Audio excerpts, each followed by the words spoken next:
Sony, announcing a PlayStation 4. We knew it was going to happen.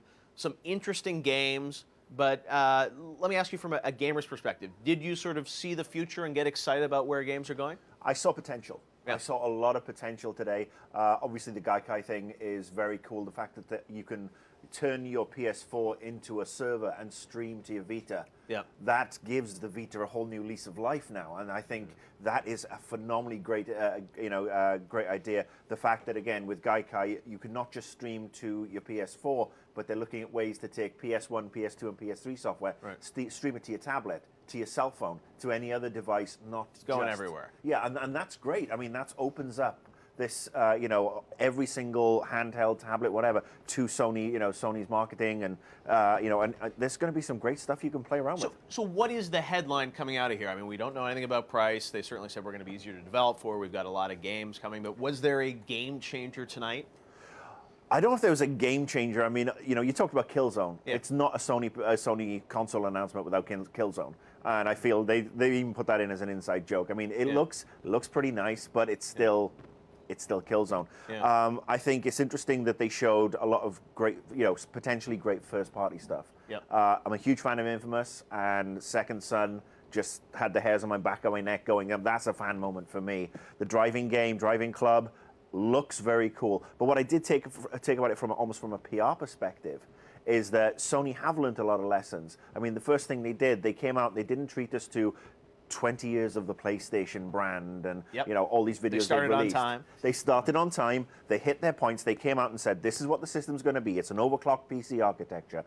This is the graphic. How the graphics are going to work. This is all the cool things we can do with it," which was great. And then they also, what I noticed was almost put in a little mea culpa for the PS3 with how hard it was to develop. In a very nice way, saying, "Oh, the PS3, the cell structure. Sorry about that." But they put that in and then they moved on. So they hit all their points and then got to the games because that's what we're interested in. One thing I will say is I almost wish they would have started with a demo or something and then explained sort of what powered the demo, the technology, because it was a little while until we got into some of those. I mean, there were some amazing demos in there. That Capcom game, I don't even know what that is, but it's looked insane. We were talking about that in the car. I mean, is that a hack and slash dungeon game? Or if it's called Deep Down, you see that little bit of code at the end where somebody's typing. Yeah. Is it just a part of a meta game where you are outside the game or trapped in the game? Reminded me of Watch Dogs and some of the ideas there. Another game that was shown tonight, which is a big blockbuster game from Ubisoft. They'll be coming by actually momentarily. We can ask them some questions on Watch Dogs, or if you guys have questions you want to ask the developers, you can use the hashtag GTLivePS4, and we'll be able to bring questions to the developers here.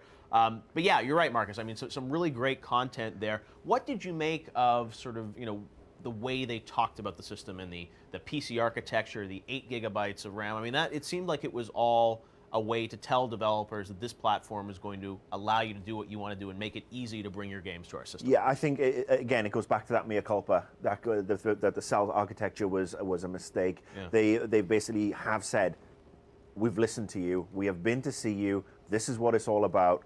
Come develop," because that's where Microsoft beat them in the last generation, or the current generation, if you will. We can't call it last yet, but that's where they beat them. They had the first-party, stuff that was great, but they also had the third-party stuff that started to really look good on the Xbox because Microsoft were the ones who were supporting them, and Sony weren't very good in the early days of the PS3 with supporting developers. Right, and they talked a little bit about changing their store around and things like that. I mean, we didn't get a great sense, I think, of how that's all going to work. It's sometimes hard to present in a press conference setting. But was there anything you think tonight that they did which was going to convince Xbox gamers that, oh, PlayStation is the system for me now, I need to get a PS4 next time?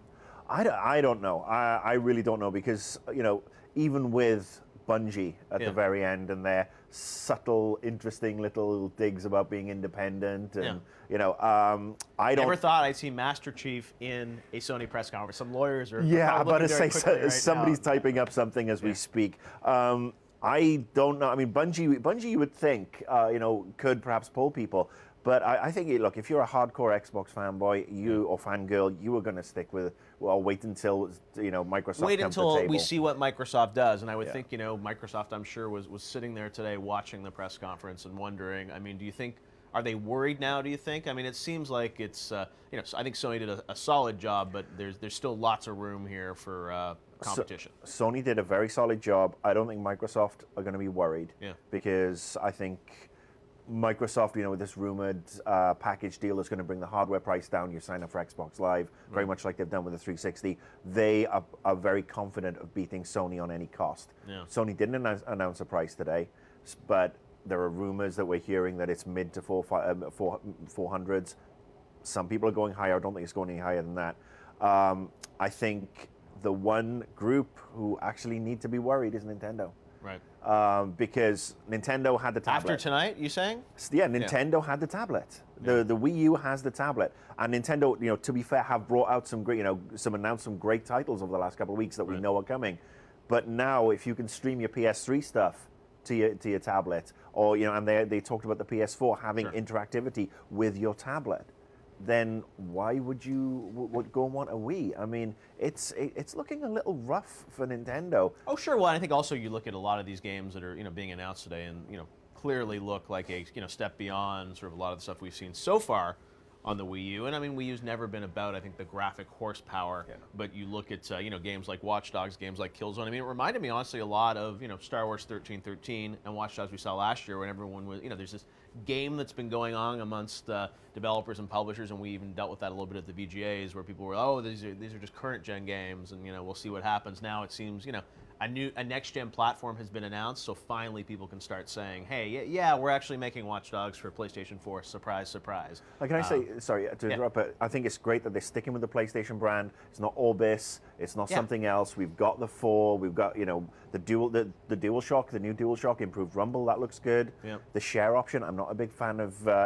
watching other people's videos or watching other people play games, but I think that is actually a huge aspect, and it's going to affect a lot of perhaps channels that do deal in streaming stuff. I mean, if Sony have their own channel, their own network to pop this stuff up. With Ustream. I mean, there were some partnerships they announced. Twitter wasn't on there. I think they talked about Facebook. They talked about Ustream.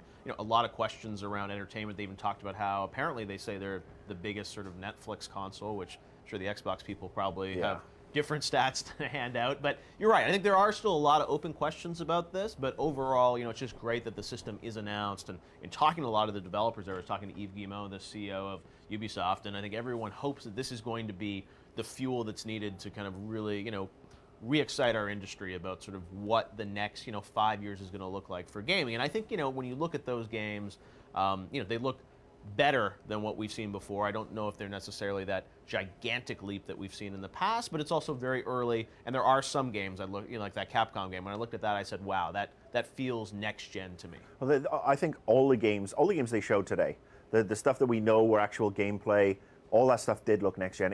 Like I said, Killzone, I have a little dig at Killzone, but it did look a quantum leap ahead of the 360, in my opinion, and well ahead of what the PS3 could do. It, very high quality. Again, Infamous looked great.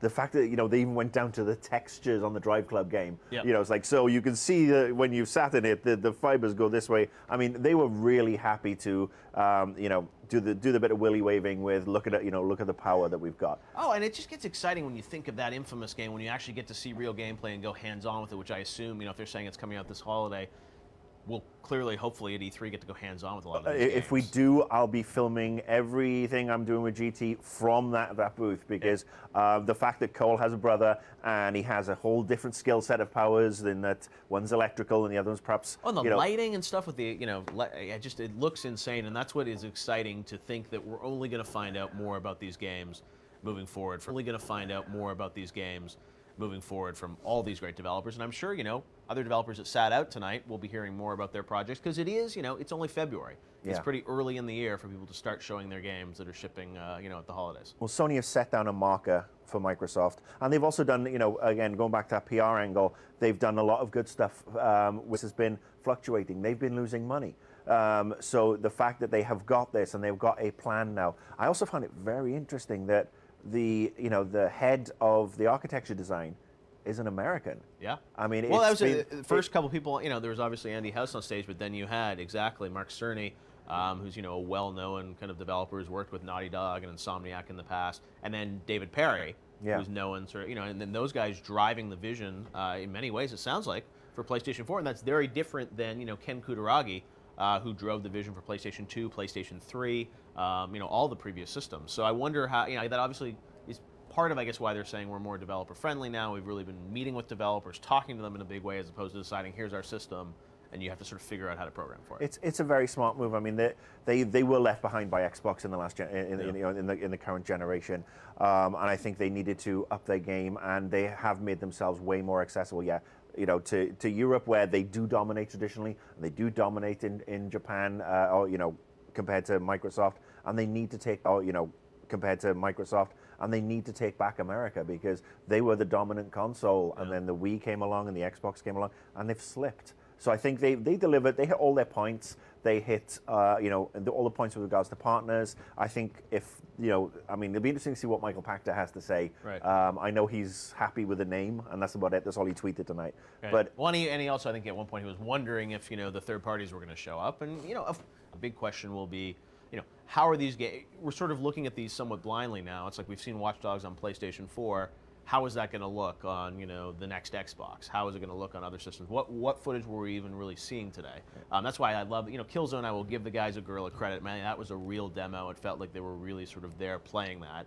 Watch Dogs, we'll see. Sort of, it looks like it's all real, but it could be running on PC, could be running on PS4. You know who was missing tonight? Who was missing? EA. EA was missing, that's right. No Battlefield, there was rumors of that, talk of that. It's interesting, actually, when I think back over all the PlayStation years, I feel like EA's always been there. I remember PlayStation 2, very big when Don Matrick was at EA. They were talking about that at launch. PlayStation 3, Larry Probst was there with Fight Night Round 3. The fact that EA was sitting this one out is fascinating. That is interesting, especially as EA have also perhaps said they're not doing too much with the Wii U either. Right. So they're not doing too much with the Wii U either. Right. So what's going on there? Is Microsoft going to buy them? But part of it, I think, is EA and all these other companies are diversifying. They're thinking about iPad. They're thinking about other ways to sort of slice the business. And I think that's the big question this year. Is Sony? It's going to be a great console, and we'll see sort of how developers and publishers support it. But I think there's some open questions now. One game that did not show up tonight that was sort of rumored was The Last Guardian. So, I guess it could still be coming for PlayStation 3 or something else. I think they've done enough to excite a lot of people. I saw some Twitter comments about, oh, this is rubbish and it's disappointing and where is The Last Guardian, etc. Yeah. They have whetted the appetite nicely for E3. And, Microsoft, they're going to do something in the next six to 8 weeks, I think. That's Annoyed Gamers calling it? Well, I mean, GDC is coming up. Right. First Monday before GDC, everybody's going to be in San Francisco. That might happen. Microsoft will not wait until E3. They will want to get out and pull some of that hype train away from Sony.